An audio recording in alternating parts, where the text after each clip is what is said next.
স্বাধীন যদি তোরা থাকতি, কোনো একটা কাজ করতে গেলে কেন স্বামীকে জিজ্ঞাসা করতে হয় রে? তোর স্বামী যখন বাজারে বসে 4 গরম চপ খায় তোর কথা ভাবে? কিন্তু তুই যখন কোনো কিছু একটা জিনিস খাবি, স্বামীর কথা আগে ভাবিস, স্বামী না আসলে খাসনি। এটাই তো প্রেম, এটাই চাকরের কাজ। মালিক না খেলে আমরা কি করে খাবো? কিরে মা, খেয়ে নিস নাকি? বাহ, এটাই সেই নারী। শুধু দাসত্ব স্বীকার করে যাও। ওরে বাবার বাড়ি এই গ্রামে,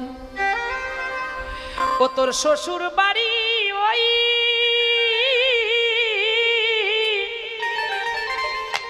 তবে তোমার বাড়ি কই গো নারী?